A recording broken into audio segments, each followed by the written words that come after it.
There were some very frequently asked questions.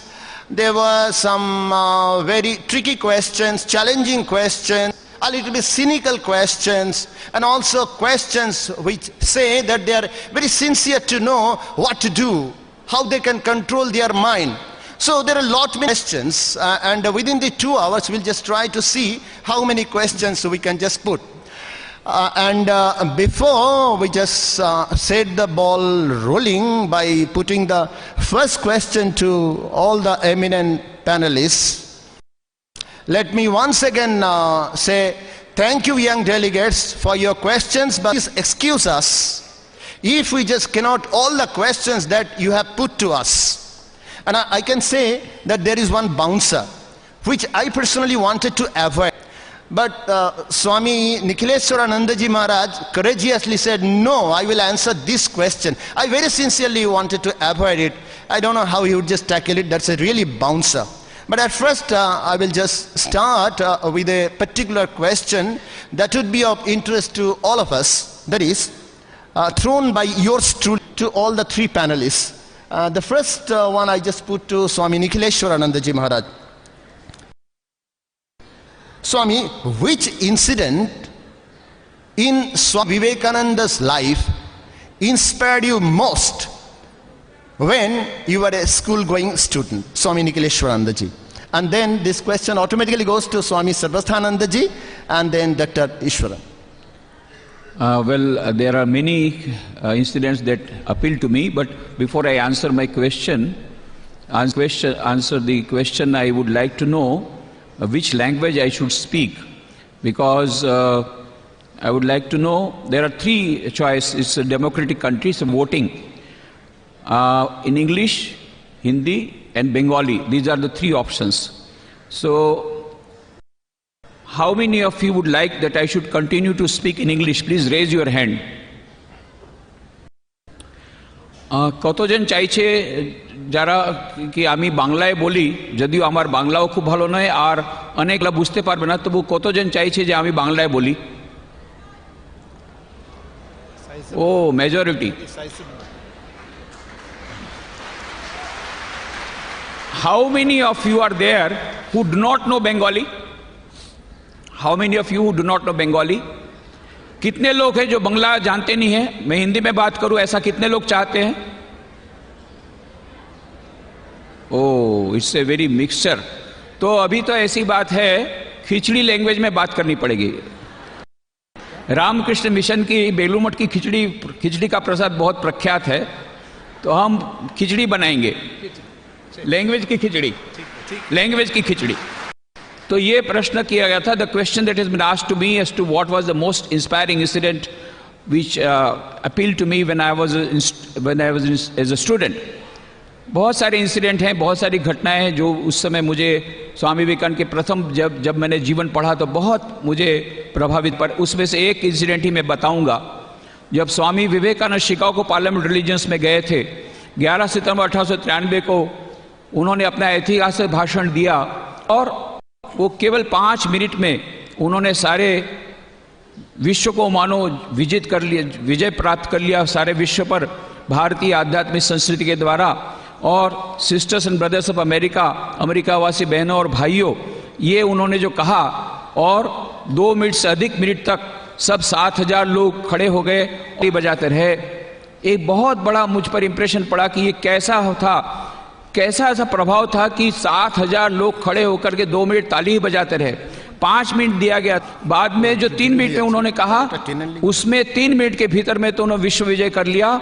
और ये सारा भाषण दूसरे दिन समाचार पत्रों में ऐसा आया, the greatest figure in the parliament religions in Chicago parliament religions is Swami Vivekananda. इतने सारे धर्मगुरु आए हैं, वो सबसे महान है स्वामी विवेकानंद, ऐसा न्यूयॉर्क हेराल्ड ने कहा। ये पढ़ करके मैं बहुत प्रभावित हुआ। उससे ज्यादा प्रभावित हुआ उसी दिन 11 सितंबर को रात को स्वामी जी के लिए सारे अमेरिका के धनवानों के दरवाजे खुले हो गए और उनको मिस्टर मिसेस लियोन के यहाँ पर, एक धनवान व्यक्ति के वहाँ पर, उनके घर पर उनको रहने का बंदोबस्त किया गया। 9 तारीख को स्वामी जी रेलवे प्लेटफॉर्म थे, शिकागो रेलवे प्लेटफॉर्म पर थे। क्योंकि उनको कोई जगह नहीं थी। उस समय एक मालगाड़ी के डिब्बे में, कार में उन्होंने अपनी रात बिताई। बहुत ठंड थी, उनके पास कपड़े नहीं थे। ये 9 तारीख की बात है। 10 तारीख को सुबह भटक रहे थे, कहीं खाना मिल जाए, सभी ने दरवाजे पर, ये ऐसी हालत थी 10 तारीख को। और बाद में मिसेस हेल ने उनको पहुंचाया पार्लियामेंट इंटेलिजेंस तक। एक दिन बाद 11 तारीख को विश्व प्रसिद्ध हो गए, सारे दरवाजे उनके खुल गए। बहुत ही अच्छा उनको पलंग दिया गया था। सुबह जब दंपति आए तो उन्होंने देखा कि स्वामी जी पलंग पर नहीं हैं, वे जमीन पर रहे हैं और सारी फर्श आंसू से भीगी हो गई। उनको बड़ा दुख हुआ कि हमने क्या, हमारी सेवा में कोई त्रुटि हुई स्वामी जी, आप पलंग पर नहीं सो रहे हैं। तो स्वामी जी का ऐसी बात नहीं है, त्रुटि कोई नहीं है, परंतु आपने इतना लग्जरियस अपार्टमेंट दिया है, ऐसा सोफा, ऐसा फर्नीचर, ऐसा बिछाना मैंने जिंदगी में कभी नहीं देखा। और तब मैं सोच रहा था, मैं जब भारत में घूम रहा था, वहां पर परिवार के रूप में मैंने अपनी आंखों से देखा, घर हमारे देश के लोगों को खाने को नहीं है, 2 जून खाने को नहीं जुट रहा है, सोने का ऐसा तो उनको कभी सोचा भी नहीं ऐसी कोई ऐसा बिछाना हो सकता है। और इसीलिए मुझे रोना, और मैं सारी रात प्रार्थना करता रहा, हे जगदम्बे, हे माँ, हे भगवान, मेरे देश के लोग कब इस प्रकार की लग्जरी को पाएंगे, मेरे देश के लोगों को कब इस प्रकार से अच्छी अच्छी वस्तुएं देखने को मिलेगी। ऐसा करके मैं रोता रहा। मुझे बहुत ही प्रभावित किया इस इंसिडेंट ने। उससे मुझे लगा भारत की प्रति स्वामी जी का देशभक्ति का प्रेम, कितना देशभक्ति उनमें थी वो भी पता लगा। गरीबों के लिए उनका दिल कितना रोता था वो भी पता लगा। और दूसरा पता लगा, इतना सारा सम्मान उनको मिला, पर उससे वो अहंकारी नहीं बने और भी अधिक वे विनम्र बने। यही स्वामी विवेकानंद की महानता है और इसी ने मुझे बहुत छुआ। Now the first question that we just take up is from Sri Krishna Paul, Ramakrishna Mission, Vidya Mandir, Belur Math. Which particular saying of Swamiji was most favorite with you when you were a student? I put this question to all 4 of you.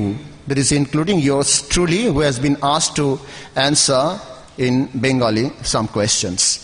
So the first question automatically goes to Swami Nikhileshwaranandaji Maharaj, and then Swami Sarvasthanandaji Maharaj, and then Dr. Ishwaran. The most famous saying of Swami Vivekananda was also inspiring to me very much, and you all know about that saying: arise, awake, and stop not till the goal is reached. उठो, जागो और लक्ष्य प्राप्ति तक रुको मत। इस वाक्य को जब मैंने पहली बार पढ़ा तो मुझे बहुत ही उससे एक इंस्पिरेशन मिला, प्रेरणा मिली। पर मुझे कहने दीजिए कि इस वाक्य का पूरा अर्थ अभी तक मैं पूरा समझा नहीं हूं। जैसे जैसे आगे बढ़ते जाते हैं उसका नया नया मीनिंग पता रहता है।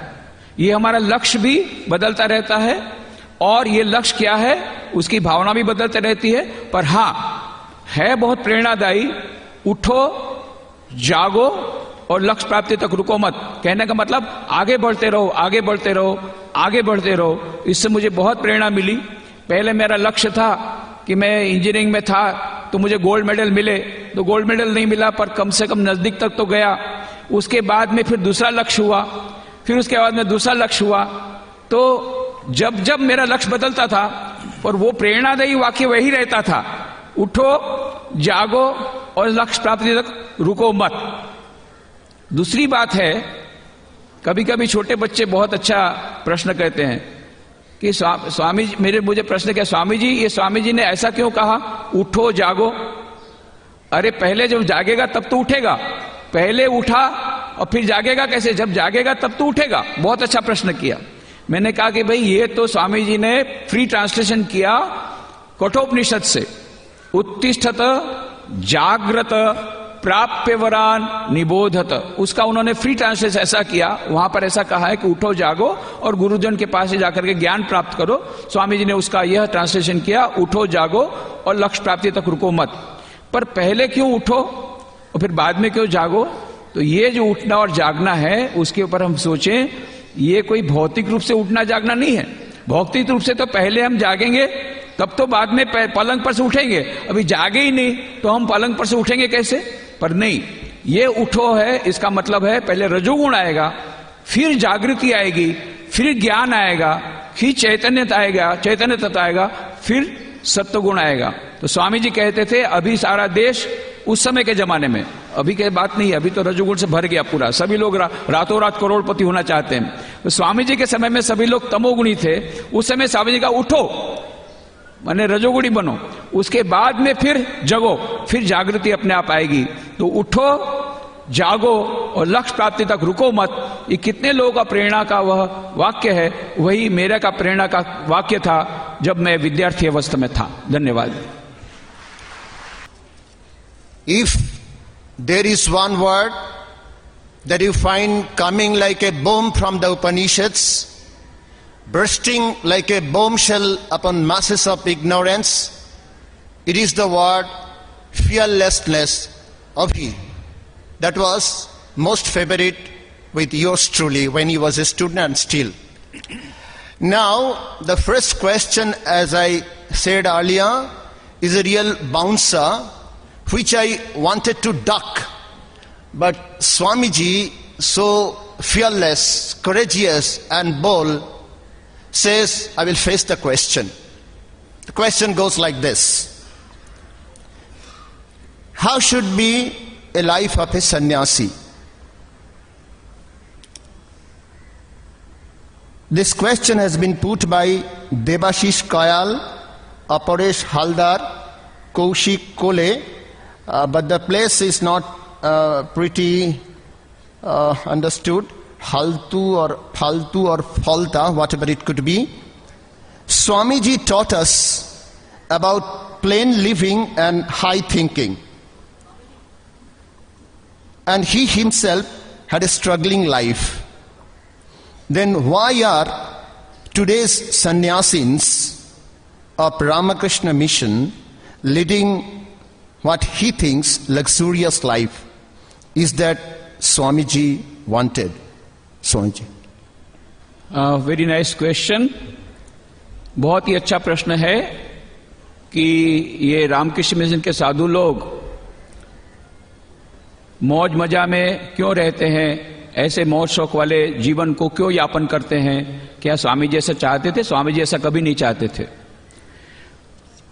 सच बताएं तो स्वामी जी के समय में बारानगर मठ में तो उनको खाने को भी नहीं जुटता था। पर यदि आज हम लोग अच्छा खाना खा रहे हैं, अच्छे कपड़े पहन रहे हैं, अच्छा स्टैंडर्ड ऑफ लिविंग है, तो उसके लिए दो शक्ति उत्तरदायी है। एक मां शारदा देवी, जिन्होंने प्रार्थना की भगवान श्री रामकृष्ण देव को कि मेरी संतान इस प्रकार से, मतलब जो सन्यासी शिष्य हैं उनको खाने को नहीं जुट रहा है, और बाहर के वहां पर गया धाम में गए, वहां गया धाम में उन्होंने देखा कि वहां का जो मठ है वहां के साधु लोग बहुत अच्छा खाते थे, बहुत अच्छा उन्हें खाने की व्यवस्था थी। और मेरे मां शारदा देवी ने रामकृष्ण देव को कहा मेरे बच्चों को खाने को भी नहीं मिल रहा है, हे ठाकुर मैं तुमसे प्रार्थना करती हूं कि तुम्हारे नाम से यदि कोई संसार त्याग करता है तो उसको जीवन में कभी भी खाने पीने की कोई भी प्रकार की तकलीफ नहीं होनी चाहिए। ये मां ने प्रार्थना की थी। उसका परिणाम है कि आज हम लोग इतनी अच्छी तरह रह रहे हैं। उनकी कृपा से मां शारदा देवी अभी चला रही है। श्री रामकृष्ण रहते ये टॉप में है तो सबको सारा दिन भूखा रखते, बोले जप करो, ध्यान करो, ध्यान करो। और स्वामी विवेकानंद बोलते रहते तो बोलते काम करो, काम करो, काम करो। मां शारदा देवी की एक ही बात है, बेटा खा ले, बेटा खा ले, बेटा खा ले। ये मां शारदा देवी की कृपा है जिससे हम लोग मौज मजा में हैं। और हम तो यही कहते हैं भाई तुम भी आ जाओ मजा करने के लिए, तुमको कौन ना बोलता है।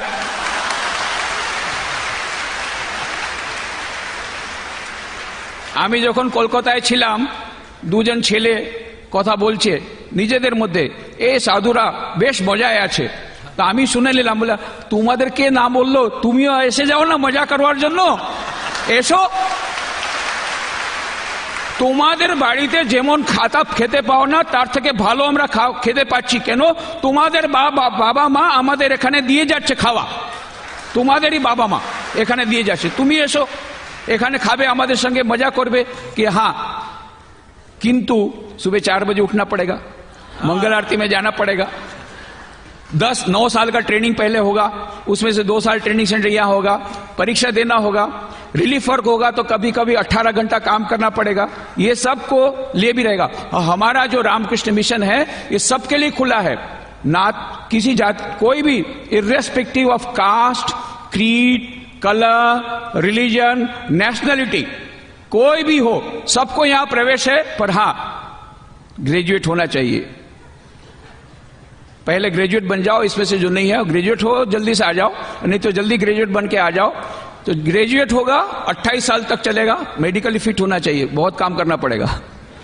और यदि पोस्ट ग्रेजुएट हो और ये डॉक्टरेट हो तो 30 साल तक की उम्र चलेगा, उसके ऊपर वाले को हम नहीं लेते, उसके ऊपर बोलते भाई गृहस्थ धर्म करो, ये भी महान धर्म है।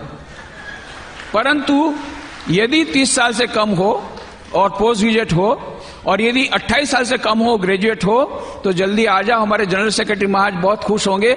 अभी हम लोगों ने ये सोचा था 150वीं जन्म जयंती के अवसर पर क्या ही अच्छा होता यदि 150 लड़के रामकृष्ण मिशन ज्वाइन करते, तो 150वीं जयंती सचमुच में 150वीं हो जाती। और जो बहनें यहां बैठी है वो लोग शारदा मठ में चले जाएं, ये सामने गंगा के उस पार शारदा मठ है, वो लोग भी लेने को तैयार है। रामकृष्ण मिशन के 178 शाखा केंद्र हैं देश विदेश में, 178 ब्रांच सेंटर्स सारे विश्व में हैं, 1000 सेंटर वेटिंग फॉर एफिलिएशन, अनौपचारिक केंद्र हैं। बहुत वो लोग कह रहे हैं कि हमारे यहाँ साधुओं को भेजो, साधुओं को भेजो, और साधु तो पेड़ में उठते नहीं है, 2-4 तोड़ करके भेज दिया, गुजरात में 2-4 तोड़ के भेज दिया, महाराष्ट्र 2-4 भेज। साधु आएंगे इसी समाज में से। और ये आज का समाज कैसा है, बहुत अच्छी बात कही। आज का समाज पहले हम सुनते थे प्लेन लिविंग हाई थिंकिंग, अभी उल्टा है, high living plain thinking sometimes no thinking. ऐसे समाज में से साधु आ रहे हैं, तो पहले समाज को ठीक करो। और ये हम सच बता रहे हैं, बहुत अच्छी बात कही है। एक बहुत बड़ा राक्षस हमारे समाज में आ गया, केवल भारत में नहीं, अमेरिका में, सभी देशों में आ गया। उस राक्षस का नाम है कंज्यूमरिज्म, उपभोक्तावाद। इस उपभोक्तावाद से हमें बचना पड़ेगा, हम सन्यासों को भी बचना पड़ेगा।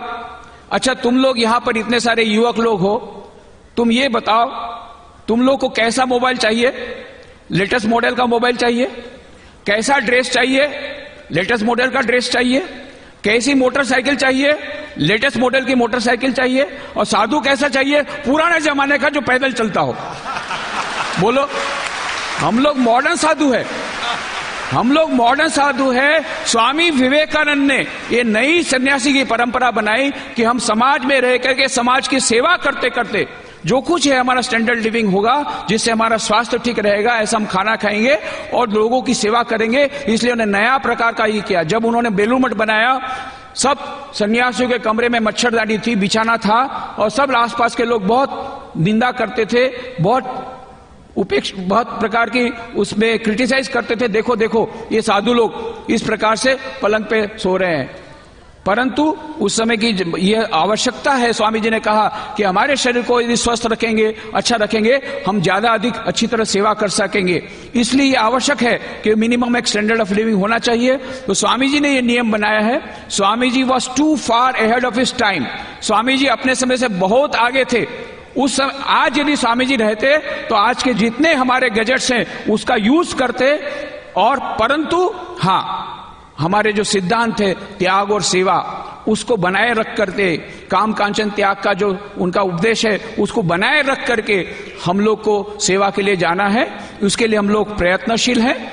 और आप लोग को भी यही कहेंगे कि स्वामी विवेकानंद जी ने यह जो मार्ग बताया नया, उसके अनुसार जाइए। Let us go to the fundamentals, principles, सिद्धांत को पकड़ के रखना है और इस प्रकार से हमें आगे बढ़ना है। स्वामी विवेकानंद का यह जो स्वामी जी ने खुद ने कहा था 1500 साल तक चलेगा मेरा यह कार्य, मैंने 1500 साल का सब कुछ दे दिया है, तो अभी तो मात्र 150 साल हुआ, 10% हुआ है। हमको और काम आगे बढ़ाना है। ये संस्था और भी बहुत प्रकार के हमारे पास डिमांड है, इसलिए मैं खास अनुरोध करूंगा जितने युवक और युवतियां यहां पर हैं, सोच लो एक गोल्डन चांस है, मौज मजा हम लोग कर रहे हैं, तुम भी मौज मजा करने के लिए आ जाओ। धन्यवाद। So I think Debashish, Aparesh and Kaushik, they will definitely respond to Maharaj's call and enjoy the comforts that you expect you will have in Belur Math. And I personally request you to spend at least 3 weeks in PPTC, and then you will understand what is what. Now the next question, obviously I must apologize because I'm a bit puzzled in the sense that there are hundreds of questions and many new questions continue to pouring in. So this is the question that I would like to put to Swami Nikhileshwaranandaji Maharaj, who is an expert in this particular field, and this is the most frequently asked question. They say that today's young generation suffer from concentration deficiency syndrome, that is CDS. How to control our mind? So this particular question has been asked so many delegates. I'm sorry if I name only a few. Dhruvo Gayen, then Madhusudhan from Ramakrishna Mission Ashram. There are quite a few. I'm very sorry that I cannot name all.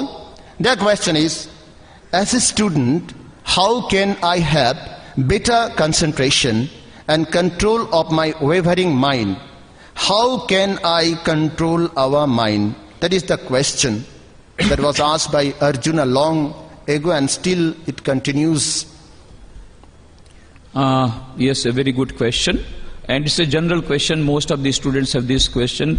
And when we go to hundreds of education institutions, normally this question comes up. So I will try to give a very simple answer. मैं बहुत सरलतापूर्वक उसका ऐसा उत्तर दूंगा जिससे आप लोग सब समझ सकेंगे। सबसे पहले तो एकाग्रता की बात जब है, कंसंट्रेशन, ये प्रॉब्लम सभी का है, नंबर 1। नंबर 2, हमको याद रखना पड़ेगा यदि हमें सफलता चाहिए तो कंसंट्रेशन के बिना नहीं होगा। राल्फ वाल्डो एमर्सन ने कहा था, the secret of success in trade, in war, in every management of human affairs is the concentration of mind. और इसीलिए स्वामी जी ने कहा था, if I had to do my education over again, I will not undergo the present system of education. I'll first learn how to control my mind, how to concentrate my mind, and then information I can have at my own will. जानकारी तो मैं कहीं से भी ले लूंगा। अभी आजकल तो गूगल सर्च में जाओ, क्लिक करो तो सब जानकारी मिल जाएगी। स्वामी जी के समय में कहा था कि मैं लाइब्रेरी में जाऊंगा, सब जानकारी मिल जाएगी। मुख्य बात है मन में यह जो एकाग्रता का भाव। अभी ईश्वरन साहब ने बहुत अच्छा कहा था, जिस इंसिडेंट ने उनको बहुत प्रभावित किया, यही स्वामी विवेकानंद की एकाग्रता। यहाँ बेलूर मठ में स्वामी विवेकानंद बैठे हुए थे, इसी कमरे में, पीछे में जो ऊपर वाला कमरा है जहाँ स्वामी जी रहते थे, उसको उसी प्रकार रखा गया। आप लोगों ने देखा, नहीं देखा होगा तो जरूर से देख लीजिए। और स्वामी जी के कपड़े वगैरह सब वहीं पर हैं। वहीं उसी कमरे में स्वामी जी बैठे थे। शरद चंद्र चक्रवर्ती आए, उन्होंने देखा स्वामी जी तब इंसाइक्लोपीडिया ब्रिटानिका पढ़ रहे हैं, और उस समय शिष्य ने देखा स्वामी इतनी सारी पुस्तकें देख करके, स्वामी जी इतनी सारी पुस्तकों पढ़ने में तो सारी जिंदगी निकल जाएगी, ये तो कैसे खत्म होगी। और तब स्वामी जी ने कहा, मैंने 10 खंड पढ़ लिए, 11वां खंड में पढ़ रहा हूं। शिष्य को आश्चर्यचकित जब हो गया तो उसने कहा, मुझे तो विश्वास नहीं होता। स्वामी जी का तुझे विश्वास नहीं होता तो ये पहले 10 खंड में से तुझे जो प्रश्न पूछना है पूछ ले। और शिष्य ने कितने सारे प्रश्न पूछे, स्वामी जी ने सभी के उत्तर दिए और सच्चे उत्तर दिए, और कहीं ये पुस्तकों की भाषा को उद्धृत किया। ही coated the very language of the book. और तब शिष्य आश्चर्यचकित होकर के बोला, स्वामी जी ये तो चमत्कार है, this is a miracle. Swami ji कहा, चमत्कार नहीं है, ये है power of concentration of mind. मन की एकाग्रता हो तो 10 घंटे की पढ़ाई 1 घंटे में हो सकती है। कई विद्यार्थी मुझे पूछते, स्वामी जी ये कैसे होगा? 10 घंटे की पढ़ाई 1 घंटे में कैसे होगी? मैंने कहा इसलिए हो सकती है क्योंकि हम लोग 1 घंटे की पढ़ाई भी 10 घंटे में करते हैं। पुस्तक हाथ में ले ली, आंख कहाँ है? पुस्तक में। और मन कहाँ है? अच्छा, कल वो इस प्रकार से टीवी में देखा, वो हीरो जा रहा था विलेन के पीछे, उस रास्ते से जाता, जल्दी पकड़। अरे तू किस रास्ते जा रहा है वो तो देख भैया। और कितने सारे पेज निकल गए। अभी वो कहां से कहां पढ़ रहा था, वहां हीरो विलियन और टीवी ये सब आ गया, फिर से पढ़ो। होता है कि नहीं? तो कहने का मतलब अभी हम लोग 1 घंटे की पढ़ाई 10 घंटे में करते हैं। एकाग्रता आएगी तो 10 घंटे की पढ़ाई 1 घंटे में हो जाएगी। और केवल पढ़ाई नहीं, जीवन के प्रत्येक क्षेत्र में सफलता मिलेगी। अभी मैं 2 महीने पहले गया था वहां अमेरिका में, तो वहां रीजली मैनर में स्वामी जी खुद रहे थे, तो बहुत अच्छा वहां पर मेमोरियल बनाया है। ऊपर में माउंट ब्लैक, वहां पर एक बहुत माउंटेन है, वहां पर स्वामी विवेकानंद जी खुद रहे थे कई सप्ताह तक। तो उस समय वो जिनके अतिथि के रूप में रहे थे, उनका एक बच्चा था, हॉलिस्टर नाम का युवक था, 15-16 साल का। उसने कहा स्वामी जी चलो मॉर्निंग वॉक में जाएं। तो मॉर्निंग वॉक में स्वामी जी तो बहुत फ्रेंड हो जाते थे, युवकों को बहुत प्यार करते थे, तो हॉलिस्टर के साथ उनकी फ्रेंडशिप हो गई। ऊपर गए, वहां बहुत बड़ा मैदान है, गोल्फ का मैदान। स्वामी जी ने कभी गोल्फ का मैदान देखा नहीं था। बोले ये क्या है? बोले ये गोल्फ का खेल है। गोल्फ का खेल कैसे होता है? बोले इस प्रकार से स्टिक ले लेते हैं और इस प्रकार से बॉल को मारते मारते उस खड्डे में डालते हैं। 4 या 5, 6, 7 बार मारने से वो खड्डे में चला जाता है। स्वामी जी ने कहा अच्छा मैं एक ही बार मार करके सीधा खड्डे में डाल दूं? बोले इट इज इम्पॉसिबल, असंभव, हो ही नहीं सकता। और बोले डाल दिया तो शर्त लग जाए। तो उसने कहा ठीक है, मैं आपको $1 दूंगा, यदि आप जीत गए तो $1 दूंगा। पिताजी वहीं पर खड़े थे, Francis Leggett. What is the matter, what are you talking about, क्या हो रहा है? बोले ये स्वामी जी बोल रहे एक स्ट्रोक में डायरेक्टली डाल देंगे उस गड्ढे में। मैं बोला हो ही नहीं सकता, $1 की शर्त लगी है। फ्रांसिस लेगेट ने कहा Swami what are you talking about, have you heard about this golf? Well I bet I will give you $10, मैं आपको $10 दूंगा, करके बताओ। और तब स्वामी जी ने स्टिक लिया, कंसंट्रेशन के साथ स्टिक हाथ में लेकर के अंदाज लगाया और एक स्ट्रोक मारा, सीधा बॉल गया खड्डे में। पिताजी और लड़के दोनों गए बेचारे काम से, दोनों हक्के बक्के रह गए। उन्होंने कहा Swami this is a miracle, ये तो चमत्कार है। How did you do it? Do you have some miracle power? आपके पास चमत्कारिक पावर है क्या? बोले हम लोग चमत्कारिक पावर यूज नहीं करते हैं। तो then how did you do it? बोले it's very simple mathematics. I calculated the distance from that hole to this place, number 1. Second, I told my mind, if you can put this ball into that hole, you will be richer by 10 plus $1, and that was it. मैंने अपने मन को कहा कि यदि तू ये उसको डाल दे, पहले मैंने कहा कितना डिस्टेंस है, कैलकुलेट कर लिया कितना जोर से, और मुझे मालूम है मेरे बाहू में क्या ताकत है, उतनी ताकत मैंने लगाई जिससे कि वो डिस्टेंस पर जा सके। और मैंने अपने मन को कहा देख यदि तू बॉल वहां डाल देगा तो $11 मिलेंगे, और तुरंत बॉल चला गया। तो ये उनका पावर ऑफ कंसंट्रेशन था। जीवन के प्रत्येक क्षेत्र में सफलता का रहस्य है मन की एकाग्रता। अब प्रश्न है कि एकाग्रता आएगी कैसे? सबके पास लैपटॉप है तो खोलो, लैपटॉप नहीं है तुम लोग भी बेवकूफ हो। अरे ये लैपटॉप है या नहीं? दिमाग नहीं होगा तो बताना, मेंटल हॉस्पिटल में डाल देंगे। इस लैपटॉप में जितनी मेमोरी है आज तक कोई साइंटिस्ट ऐसा लैपटॉप बना नहीं पाया है। ये लैपटॉप है कि नहीं बोलो, किसके पास है? हाथ ऊंचा करो तो। ये वाला लैपटॉप नहीं होगा तो मेंटल हॉस्पिटल डालेंगे। अच्छा ठीक है, सबके पास लैपटॉप है। अभी लैपटॉप में डाटा एंट्री करेंगे ताकि आपको याद रहेगा आज का जो हम लोग सीक्रेट बोल रहे हैं, रहस्य बोल रहे हैं, एकाग्रता कैसे बढ़ाना। तो एकाग्रता का रहस्य हम बता देते हैं। ये मेरा नहीं फॉर्मूला स्वामी विवेकानंद का दिया हुआ है, मैं लैंग्वेज अपनी यूज कर रहा हूं। सब लोग तैयार है? तो जैसे अब ईश्वरन साहब ने तो किया, ऐसे मैं भी आपको बुलवाऊंगा। मैं बोलूंगा, आप जोर से बोलना। जितना जोर से बोलेंगे तो डाटा एंट्री हो जाएगी लैपटॉप में, ताकि बाद में आपको डाटा रिट्रीव हो सकता है। $11 मिलेंगे, उतने $11 मिलेंगे। हाँ। तो तैयार है सब लोग? तैयार डाटा एंट्री के लिए? लैपटॉप खोल लिया? हमारा मन जितना शुद्ध होगा उतना हमारा मन एकाग्र होगा। हमारा मन जितना शुद्ध होगा उतना हमारा मन एकाग्र होगा। तो इतना तो पता लग गया, हमारा मन जितना शुद्ध होगा उतना हमारा मन एकाग्र होगा। If we get purity of mind we will get concentration of mind. यदि हमारे मनटा यदि शुद्ध हो जाए ताले हमारा एकाग्रता पाबो। This is very simple. But now second question is, अब मन शुद्ध कैसे हो ये भी जानना जरूरी है। उसके लिए बहुत अच्छा इक्वेशन है, आहार शुद्ध हो सत्व शुद्धि ही, सत्व शुद्ध हो ध्रुवा स्मृति ही। आहार शुद्ध होगा तो बुद्धि शुद्ध होगी, बुद्धि शुद्ध होगी तो स्मरण शक्ति अक्षुण्ण बनेगी। आहार का मतलब क्या होता है?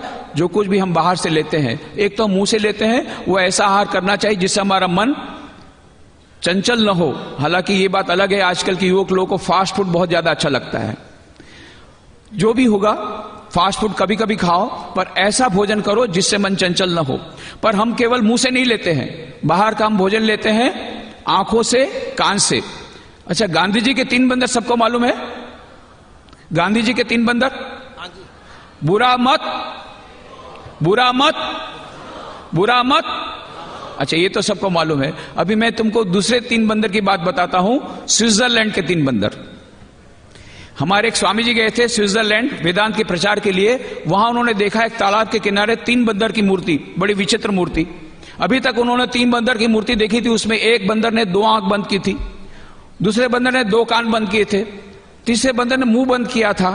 अभी यहां पर उन्होंने देखा विचित्र बंदर, 3 बंदर में से एक बंदर ने 1 आंख बंद की थी, दूसरी खुली रखी थी।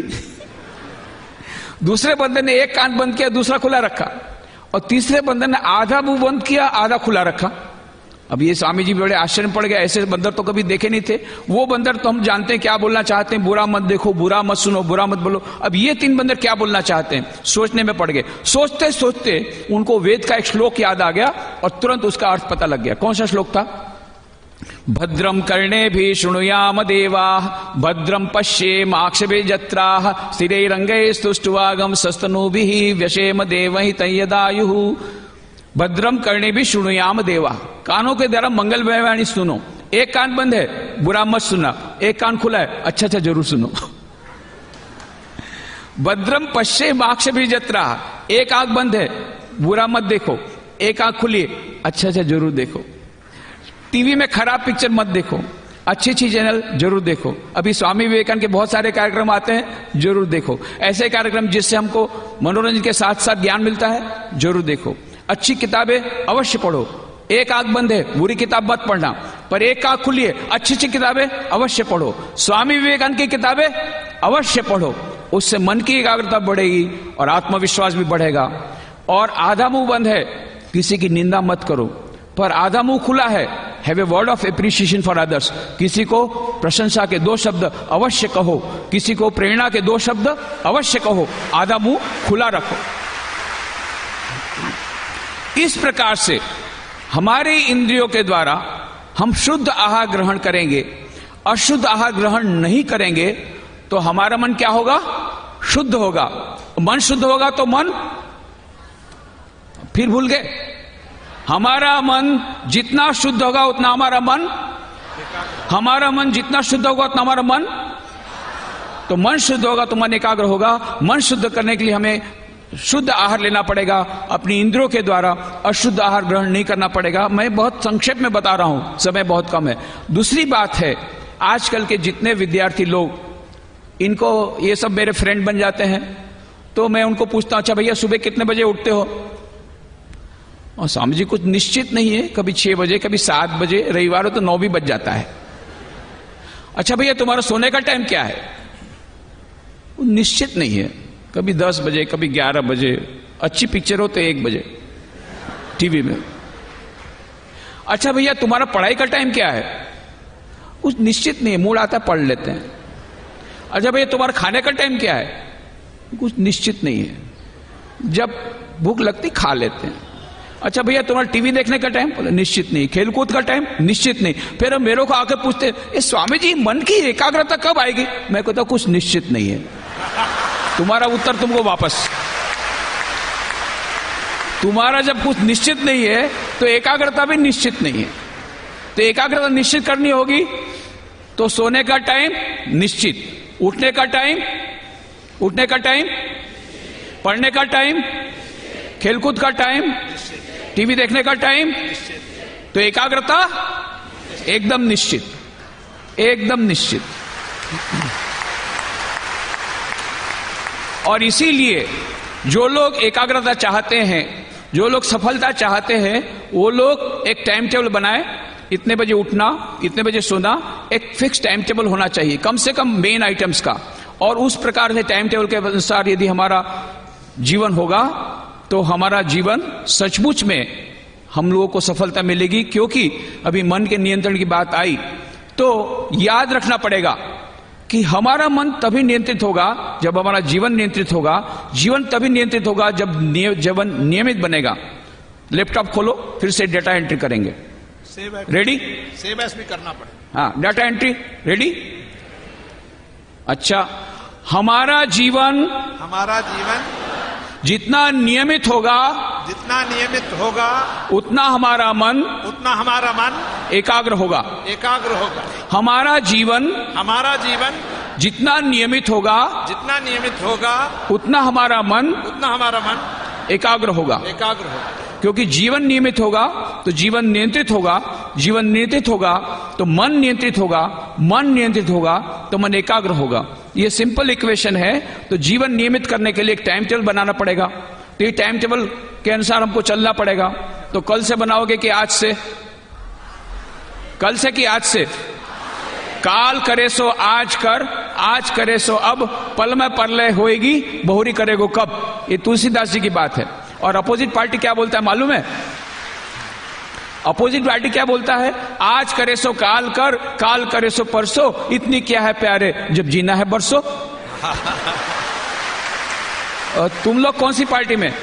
तुलसीदास की अपोजिट पार्टी, तुलसीदास। तो आज ही एक टाइम टेबल बनाओ जिसका तुम पालन कर सकते हो। और मैं तुमको सचमुच में यह विश्वास दिलाता हूं, इस प्रकार से नियमित जीवन यदि जियोगे, हमारा मन यदि शुद्ध होगा हमारे शुद्ध आहार के द्वारा, तो अवश्य तुम्हारी एकाग्रता बढ़ेगी। एकाग्रता बढ़ेगी, प्रत्येक क्षेत्र में सफलता अवश्य मिलेगी। धन्यवाद। Now the question for Swami Nikhileshwarananda ji still continues pouring in. Okay. This is from Prashanjit Dey, Girish Park, Kolkata. Today's youth lose patience and get irritated at the slightest provocation. How to overcome this problem? I want one or two concrete suggestions. Almost similar to this, one by Bijay ji, how to overcome the negative impressions conveyed through mass media and films on the youth of India. Then how can we combat the negative situations in our life? By Anshuman Pandey, Vivekananda Vidyapith, Madhya Pradesh. So there are a lot many questions on this aspect, on this stress situation, how to combat this one. Question to Swamiji. Stress management का हमारे युवा मित्रों को अभी तो time बहुत कम है और कॉन्क्रीट सजेशन मंगा है।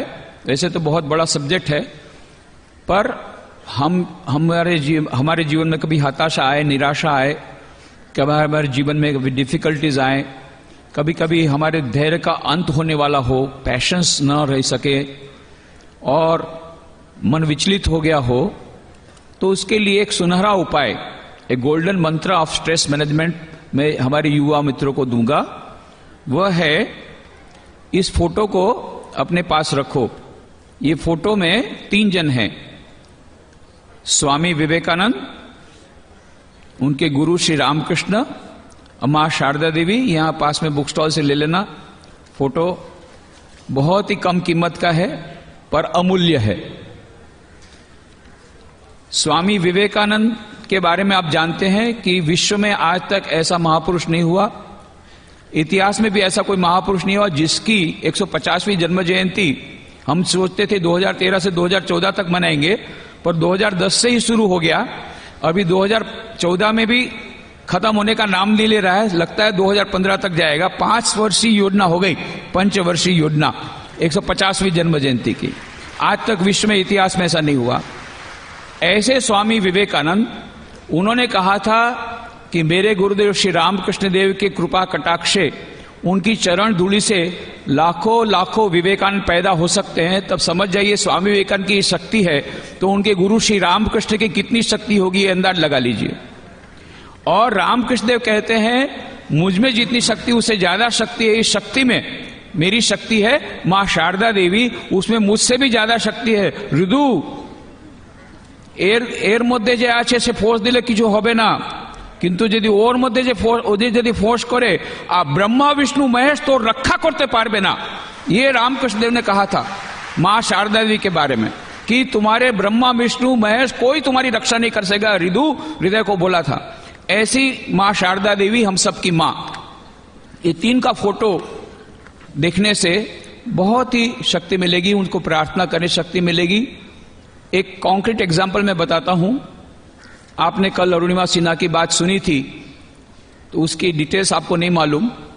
11 अप्रैल 2011 को वो ट्रैवल कर रही थी पद्मावती एक्सप्रेस में, लखनऊ से दिल्ली जा रही थी परीक्षा देने। रात को बदमाश लोग आए, 4 बदमाश थे, डाकू थे। उन्होंने बंदूक हाथ में रखी थी, सबके पास से छीनना शुरू किया।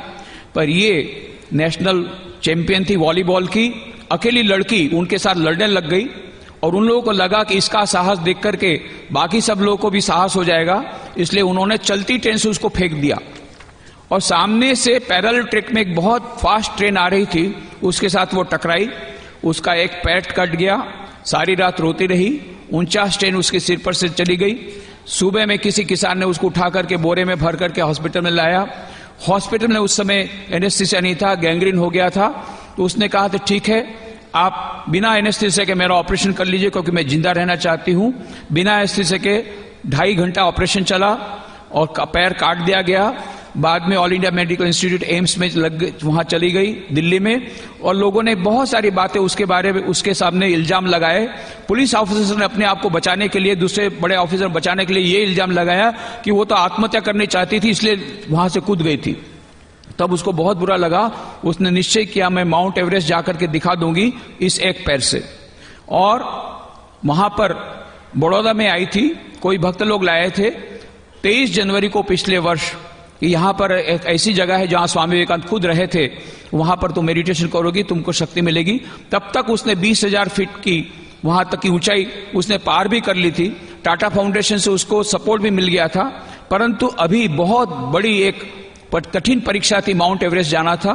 उसने कहा स्वामी जी आशीर्वाद दीजिए। मैंने कहा कि भाई मेरे पास तो आशीर्वाद नहीं है, हम लोग के पास वो शक्ति नहीं है, परंतु हां मैं तुमको ये फोटो देता हूं। ये श्री रामकृष्ण मां शारदा देवी स्वामी विवेकानंद के पास ही आशीर्वाद करने की क्षमता है, उनको तुम प्रार्थना करना। ये फोटो तुम अपने साथ रखो, स्वामी विवेकानंद की छोटी किताब अपने साथ रखो। जब जब मन में हताशा आएगी स्वामी जी की किताब पढ़ना, इस फोटो को देखना। और वह इतनी सरल बालिका उस समय केवल 25 साल की थी, जब उसको एक्सीडेंट हुआ तब 23 साल की थी, अभी 26 साल की है, पिछले वर्ष आई थी 25 साल की थी। बस वो स्वामी विवेकानंद का नाम उसने सुना था बचपन में, उसके पिताजी ने उसके स्वामी जी की कुछ बातें बताई थी। उसने स्वामी जी की किताब ज्यादा नहीं पढ़ी थी, मां शारदा रामकृष्ण के बारे में जानती भी नहीं थी। पर यह उसको विश्वास हो गया कि ये फोटो की मैं यदि प्रार्थना करूंगी तो मेरा सब कुछ ठीक हो जाएगा। वो माउंट एवरेस्ट ले गई। बेस कैंप तक तो मेरे साथ उसके फोन में बात होती रहती थी, बाद में बात भी नहीं हुई। और जब जब उसको मुश्किल होती थी वो फोटो देख लेती थी, उससे उसको एनर्जी मिलती थी। उसके शेरपा ने भी कहा क्या बीच बीच में ये फोटो निकालती हो, मेरे को बाद में वो चेन बंद करना पड़ता है। तो बोले तू नहीं समझेगा, ये मेरी एनर्जी कैप्सूल है। और बाद में 1000 फीट दूर थी, जब माउंट एवरेस्ट के उच्चतम शिखर पर उसका ऑक्सीजन सिलेंडर खत्म हो गया, लाल बत्ती आ गई, तब उसको कहा गया तुम वापस आ जाओ। तब उसने ये सोचा यदि वापस आ जाऊंगा पता नहीं बाद में चांस मिले कि न मिले, फिर से फाउंडेशन टाटा फाउंडेशन मुझे दे न दे। तो उसने कहा मेरे पास इतना तो ऑक्सीजन है कि मैं 1000 फीट ऊपर जाकर के मेरे देश का तिरंगा वहां लगा सकूं, इतना ऑक्सीजन तो मेरे में है। तो उसने निर्णय लिया, मालूम था कि वो मर जाएगी क्योंकि साफ उसको कहा गया नेपाल एजेंसी ने कहा तुम जल्दी आओ नहीं तो मर जाओगी। उसने ये निर्णय लिया ठीक है मैं मर जाऊंगी पर अपने देश का तिरंगा वहां लगा दूंगी। गई, तिरंगा लगाया और उसने मुझे वचन दिया था कि ये फोटो को मैं वहां पर रख करके आऊंगी। मैंने उसको कहा था फोटो को वहां रख करके आना। उस समय जब उसका ऑक्सीजन खत्म हो रहा था, उसने उस समय 2 मिनट की वीडियो बनाई। शेरपा को कहा कि ये वीडियो तुम भारत भेज देना, ताकि मेरे भारत के जो युवक लोग हैं उनको मैं मोटिवेशन देना चाहती हूं कि मरते दम तक अपने लक्ष्य को मत छुओ। मैं आज अपना लक्ष्य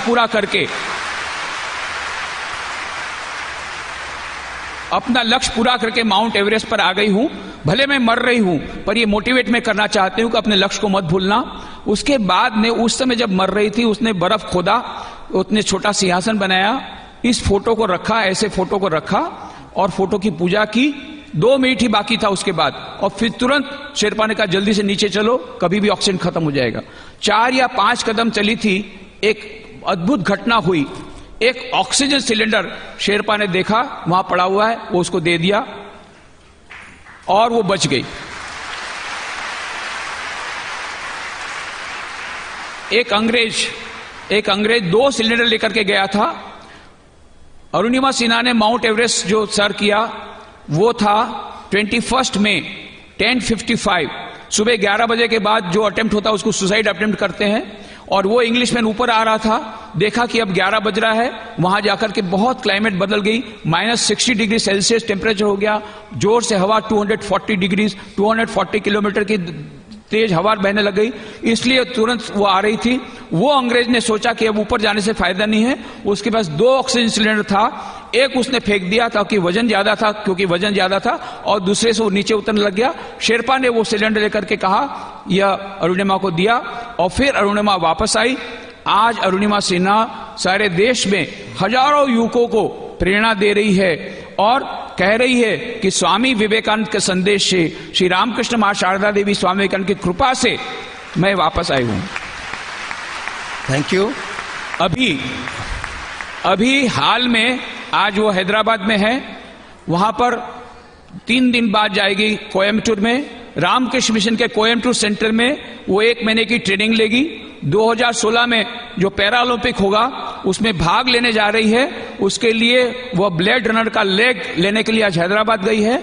1 महीना वहां कोयम्बटूर में रहेगी और रामकृष्ण मिशन की ओर से वो पैरा ओलंपिक में भाग लेगी। उसकी तैयारी अरुणिमा सिन्हा कर रही है। एक छोटे से फोटोग्राफ का क्या प्रभाव है, और इसलिए मैं कहूंगा कितने ही लोगों को इस प्रकार से फायदा हुआ है। जब हमारे मन में हताशा आए, निराशा आए, केवल ये फोटो को देखने से भी हमको बहुत एनर्जी मिलेगी और इस प्रकार से हमारा टेंशन दूर होगा। धन्यवाद।